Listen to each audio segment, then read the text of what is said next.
The views and opinions expressed on this program are those of the participants and do not reflect the views of BronxNet or the program underwriters.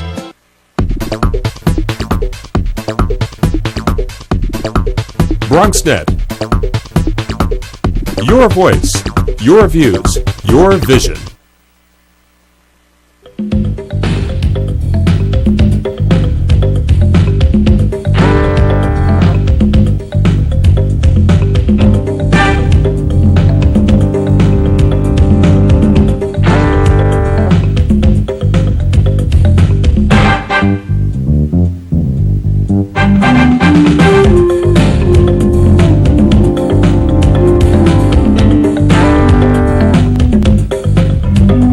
Good evening and welcome to BronxTalk. Well, as soon as the Super Bowl was over, yes, sports fans had the Knicks and Rangers and the winter sports to turn to, but in the borough of the Bronx in particular, the clock started ticking towards the baseball season because, of course, we are home to history's most successful baseball franchise. You know who that is. But tonight's guests are taking it a step further. Not only are they ready to acknowledge the legacy of the Yankees in the borough of the Bronx, but they're involved in taking a look at the history of amateur baseball in the Bronx as a whole, as part of a fascinating upcoming exhibit at the Bronx Museum that will open on opening day, no less. Tonight we're joined by two members of the advisory committee for this wonderful exhibit as they go about collecting archival materials, and that's where you come in. And so we will introduce them to you, taking a momentary break from his normal advocacy on education and other political issues, is the founder and principal investigator for the Bronx African American History Project at Fordham University, and a huge baseball and all sports fan, Dr. Mark Nason. Welcome back. It's always great to be here, Gary. Thank you for having us. And also the executive director of the 161st Street Business Improvement District, Dr. Carrie Goodman. Dr. Goodman, thank you for joining us. As well. Gentlemen, this is exciting. I'm a big baseball fan. I challenge you to who's a bigger baseball fan. But Dr. Goodman, let's talk about why this exhibit and how did the idea of it come about? Sure. Well, 3 years ago, we recognized that the tension between the stadium and the community needed to be bridged. You know, the Yankees are in one of the most expensive buildings in the country, and it's set in the middle of the poorest neighborhood in the country. So at the 161st Street bid, we set about to try to find ways to sort of bring the community to the team and vice versa. And we started by inviting the Hispanic Baseball Hall of Fame to come to the Bronx. It was a one-day exhibit. The great Hall of Famer Orlando Cepeda brought artifacts and memorabilia from the Latin American baseball experience, not just here, but in countries like Venezuela and Mexico, etc. That was followed last year by an invitation we extended to the Negro League Baseball Museum, which, you know, is out in Kansas City. Sure. And we identified a collector who lives a few blocks from here who holds one of the largest private collections of Negro League memorabilia. Well, who would have known that? We just happened upon it. There you go. And so we combined his private collection with the Negro League's historical analysis and educational materials, and we had a one-week exhibit at the Bronx Museum. And that was actually so popular that the museum came back and said, let's do it for a full month for this baseball season. And so the idea now is you've expanded the scope not only for the Hispanic baseball legacy and the legacy of the Negro Leagues and African American baseball in the Bronx, but to all amateur baseball. Well, that's where this guy comes in. All right. Well, I'm going to go right down the road here. Dr. Nason, is there enough material here to make not only an exhibit, but a really good and interesting and provocative exhibit? Well, I absolutely think there is. When we were doing interviews for the Bronx African American History Project, first of all, we came upon several people who grew up in the Bronx who played in the Negro Leagues.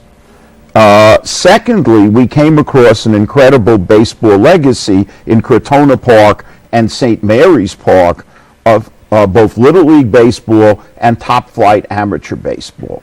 And today, there is outstanding baseball being played in Crotona Park in Spanish leagues. When my son graduated from Yale as a pitcher, he was invited to pitch in the Spanish leagues in Crotona Park, which are just a notch below, single A ball. So for the last 60 years, there's been top flight amateur baseball in the Bronx. And that doesn't include all the high schools who produced major leaguers like Hank Greenberg and Ed Kranepool and Bobby Bonilla. So there's a limitless pool to draw on. Do you think that, and I'm always asking these kinds of questions of comparing the Bronx to other locales and maybe to other boroughs, do you think there's something distinctive or different about the legacy of baseball, amateur baseball in the Bronx than there might be in Queens or Brooklyn? Or is it really similar, and because we're in the Bronx, we're simply focusing on the Bronx? Well, I think that the difference is there was great amateur baseball all over the city and all over the country. In the 1920s and 30s, that was one of the great entertainment for people. It became America's pastime for a reason. But the one thing in the Bronx is unique is the Latin Caribbean influence. So where baseball was the major sport in countries like Cuba and Puerto Rico. So starting in the 1940s and 50s and right up to the present, you have Spanish leagues alongside the other leagues. And I think that's a unique element of the Bronx that wasn't, let's say, in Brooklyn, which had great sandlot baseball. It's very interesting, and certainly we've documented the relationship of the communities around Yankee Stadium to the stadium over certainly the last dozen years, and what happened with the parks and everything else. And we've got a lengthy dialogue, ongoing dialogue about it. It's very ironic that kind of this difficult relationship has now spurned something that really is kind of a nice thing. Do you anticipate being able to draw lines between the borough of the Bronx and the Yankees, and the fact that Babe Ruth may have stayed at the hotel right on the Grand Concourse and those things? Is that part of this exhibit and part of the idea behind this? Sure. Well, let's start with the fact that my office is in that hotel. The Babe is not still there, is he? I got my autograph book. His spirit is. But just yesterday I found out that Mrs. Elston Howard, Elston was the first black Yankee, and he was actually the first black coach in the American League. At one point, he actually hoped to be the first black manager in baseball and turned down a job, it's a little-known fact, with the Detroit Tigers, which would have made him the first black manager. I did not know that. He wanted to be a Yankee his whole life, so he waited for the Yankees to ask him, and he never got that call. Never got that call. Wow, that's so fascinating. Fascinating. Boy, oh boy, you learn something every day. Fascinating book that his widow, Arlene Howard, has written, and she's going to come to the exhibit and give a reading from her book and share Elston's MVP trophy. So we'll be going back and forth from the Negro Leagues to the Sandlot Leagues. Mark's being a little modest here. One of the greatest baseball talents to come out of the Bronx came out of Fordham.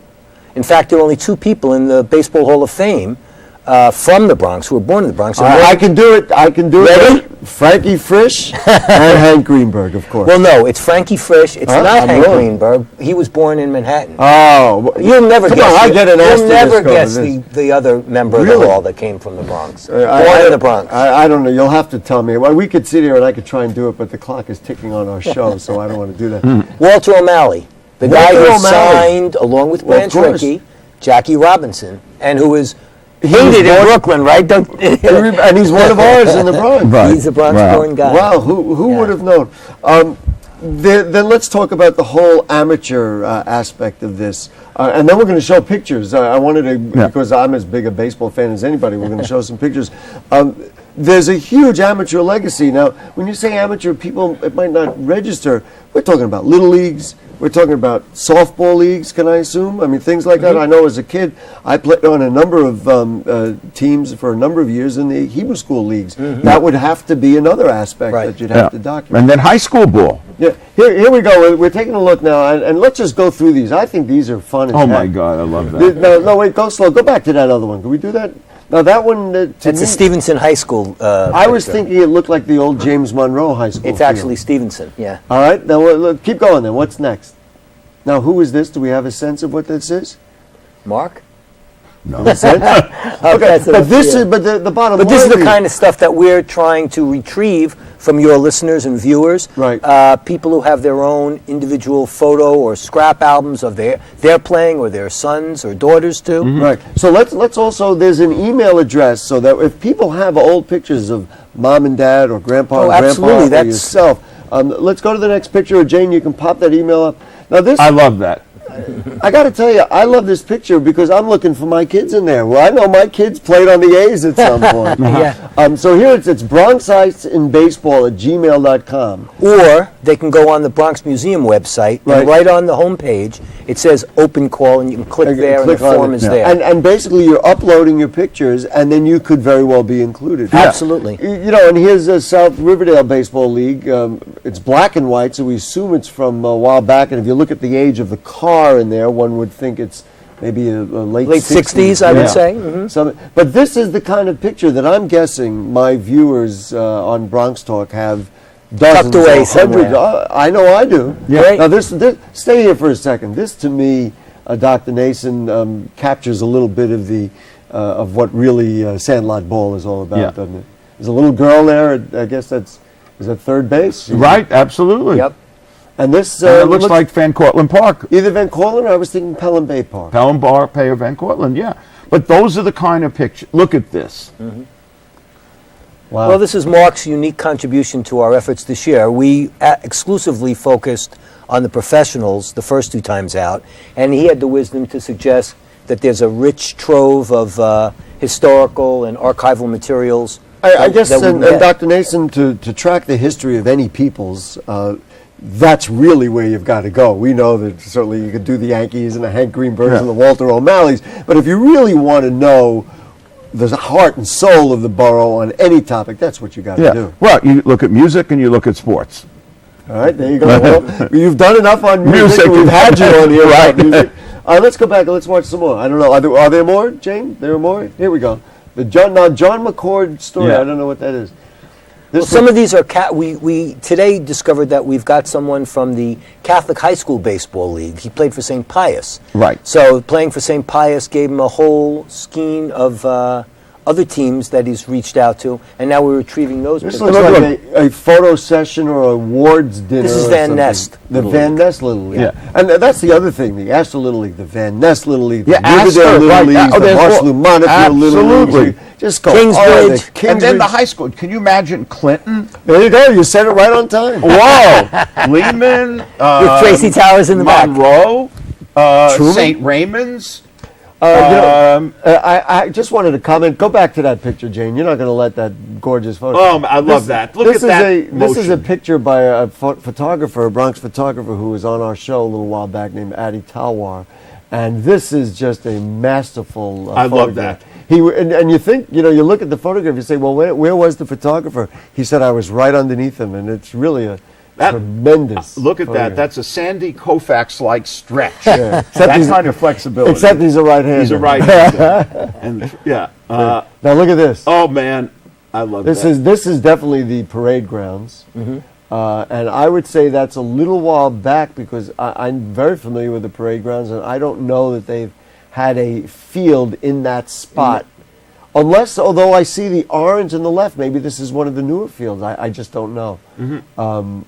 And this also, of course, the parade ground. Nice follow through in that swing. He turned his wrist. You see, I he turned mean, his no, wrist. that both the pitcher. We're looking at very good technique. And here. I got to give you another series of leagues, which, especially if you've been down in that area before they renovated the fields, but there are a number of wonderful Dominican softball leagues that play down there, and there's Well, that's some- what Mark was referring to there's before some about No, I'm Great talking about baseball. I'm talking about baseball in Crotona Park. Right.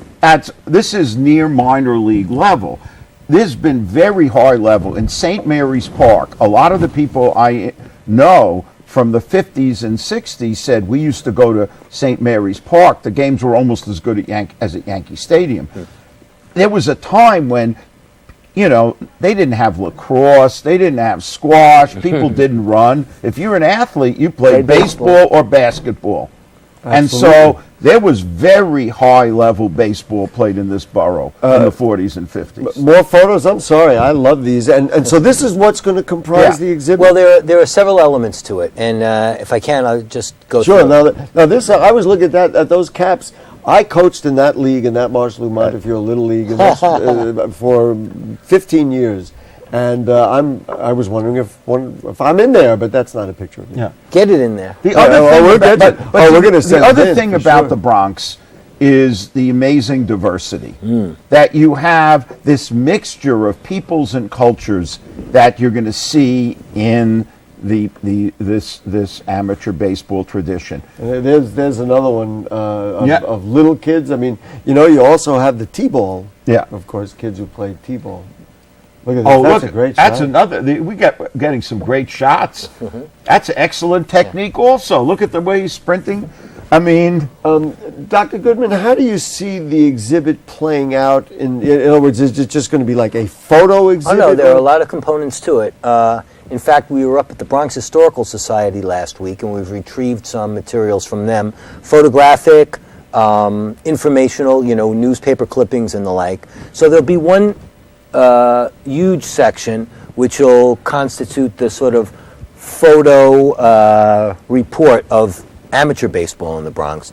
There's another section where we'll have the materials that we've been able to access from Ricky Martinez's collection on the Negro League, which is absolutely stunning. As I said, he's one of the biggest private collectors in the world. We have also this public programs component where we'll have top sports writers and sports authors, Bob Lipsyte, who writes about Mickey Mantle, and Bob is a Pulitzer Prize nominee at the Times. The guy who did the recent biography of Joe DiMaggio, and his I think it's called 56, The Last Magic Number in Sports, senior editor at Sports Illustrated, Kostya Kennedy.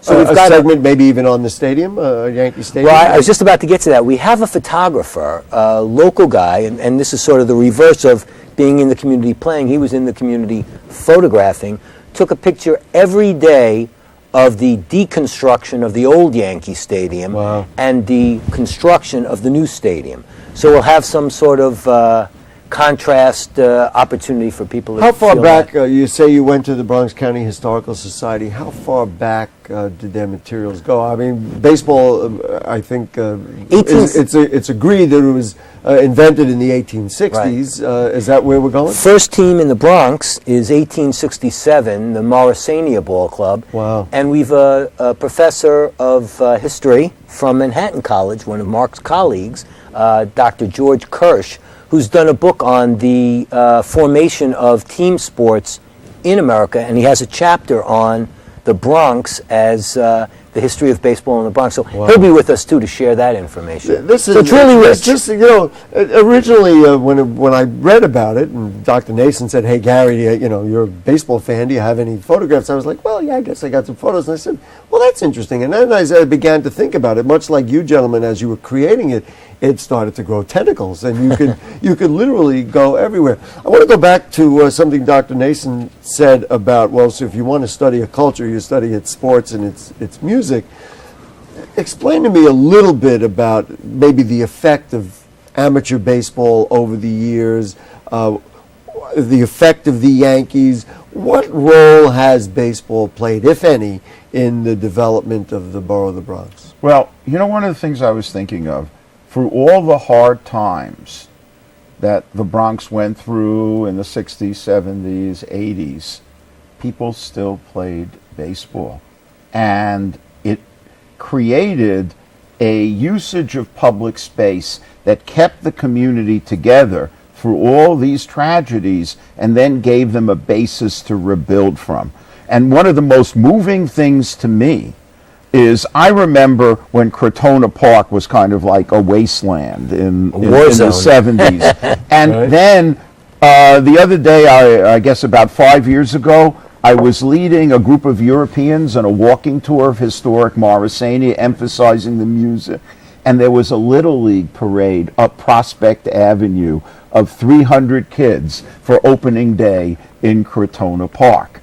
And then you know, there's... I can see you at that moment, the light bulb struck, that you were, it was almost the same thing. Yeah, and then, you know, there's this famous area, 32 Park, across from, 23 Park, across from the Forest Houses. And for years, you know, it was just a basketball place. Well, they built a baseball field, and now there are little kids in uniforms playing there. So wherever baseball was one of the things that was there in the Bronx in its heyday. It helped hold it together during the hard times, and now it's an absolute renaissance. What you just said made me think of a couple of things. First of all, one of the most significant moments, international moments, for defining where the borough of the Bronx was in the late 70s. We all know what it was. It was at that moment when during the World Series, during the baseball, where Howard Cosell said, ladies and gentlemen, the Bronx is burning. And I guess that fits right into what you're saying. The rest of the world viewed the borough of the Bronx through those Yankees, Reggie Jackson, and that one, frankly, terrible moment. The other thing that it made me think of, and I'm an old baseball romantic, is the moment in Field of Dreams where he said, baseball marks the time. And in fact, what you said, the chronicle of the various rise and falls, yet there was always, certainly chronicled by the New York Yankees and their legacy for years, just keeps going and going and going. Yeah, but also the high schools in the Bronx kept baseball alive. And they kept producing great baseball Yeah, players. those pictures from Stevenson are in like the 80s when the Bronx hasn't been rebuilt yet. And Clinton, right through a bulwark of the Bronx, the baseball never stops. And I have to say, where both Hank Greenberg and Ed Kranepool went to play ball, all right up until today, the baseball at James Monroe High School, of course, is phenomenal and one of the greatest in the city. Let's get the information back up there. Do you have, Dr. Goodman, like a limit in mind? I mean, at some point you're going to say, you know what, I've seen enough. It's the same pictures of the same kids. In other words, how will you get your arms around this immense project? We actually have the curator of the Yankee Museum, who is working with us to assess the quality of the photographs, the diversity of the photographs. Brian Richards. Okay. And in fact, we were together today. We started sifting through pictures, and they all suggest different things. For example, you mentioned T-ball. Sure, we'd love to have capture the T-ball experience. We'd love to capture a baseball program just for girls. We found out earlier this week that late last week that there was a professional women's baseball game, not softball game, baseball game, like in a league of their own, as an exhibition game before a Yankee game in Yankee Stadium, 1941. 1941. That email address, by the way, that's on our screen, that's the email address that people can use to send the pictures. I just want to ask a little bit more about the notion of the size of it. I'm hoping you're going to tell me one day, and maybe come back here one day and say, you know what, we collected so much material, it was so rich, we couldn't accommodate it, so now we've got to come up with either a permanent way or a volume 2 or something like that. Do you anticipate something like that? Well, I can tell you about the permanent way. The borough president has taken a lead in trying to develop a hotel in the Bronx, and it's been bandied about for quite a while. But he's incorporated into the request to hotel developers that they allocate space in that hotel for a baseball museum. And that would be a potential. That would be a potential site. And you know that the Baseball Hall of Fame, which is up in Cooperstown, of course, has maybe less than 250,000 visitors a year. At Yankee Stadium in our district, we get 4 million people there a year. So we'd like to see that emerge as a branch or in tandem with the already existing Dr. hall. Nason was jumping out of his skin there. What were you going to say? Well, I have seen 2 different affordable housing developers take the musical legacy of the Bronx and make it themes in their building. We documented that on the show. There is absolutely no reason why this rich baseball legacy won't emerge as themes in all sorts of areas, both in the hotels, also in the schools. my question to you, as a historian, of course, predicting the future and predicting the past sometimes, or following the past and predicting the future, go hand in hand.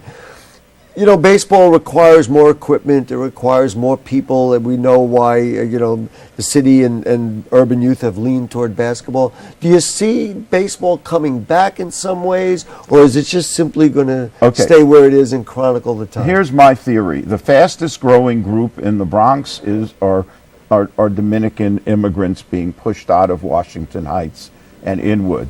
And nobody loves or plays more. So let me tell you, my son played in an all-Dominican team, and baseball in the Bronx and the Sandlot and youth level is alive and well. I'm thrilled to hear that. Dr. Goodman, you get the final word. The one thing which viewers are like, when are we going to see the exhibit? I mentioned at the outset, opening day appropriately. It'll run for a month exactly, starting on opening day this year. Which is April 13th. Okay. And that night, from 5 to 8, we'll have a reception. The Bronx is invited. We want every I hope community. Gary's invited. Absolutely. Oh, okay. We want every community to share in this celebration and to move it forward in ways that Mark's imagining and yet unimagined. On your screen is bronxmuseum.org, and also we've been showing the email address as well. Bronxitesinbaseball@gmail.com. Gentlemen, you're going to look for mine because I'm going to send you pictures of me, of my kids, and we played the game. That's Absolutely. what we want. Okay. Dr. Mark Nason, thank you so much. It's always great to be here. Dr. Carrie Goodman, thank you so much. Pleasure. Thank you very much. Folks, if you have further comments or questions on anything you heard on tonight's show or anything excuse me, going on in the Bronx, then that was just from the grass and the turf, and that's I'm thinking spring. That's right. Anything going on in the Bronx, then email them to us at bronxtalk@hotmail.com, and we'll read those on the air during a future edition of our program. Archives of the show are available at bronxnet.org. You click Bronx Talk on the right-hand navigation bar. Upcoming on the show, now we got a lot of really interesting things to do.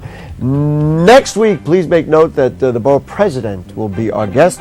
And on March 6th, the IBO will be with us to analyze the required payments to improve Bronx parks in the filtration deal that have or have not been paid under that Croton filtration agreement. So you'll find out a lot that you didn't know here on Bronx Talk. As always, Monday nights at 9 on BronxNet Cablevision 67, Verizon Fios Channel 33. Thanks, of course, to Jane Folloro, our able producer, Michael Arias, our director, Dina, and the cast of thousands around us, and to you, good night. Okay.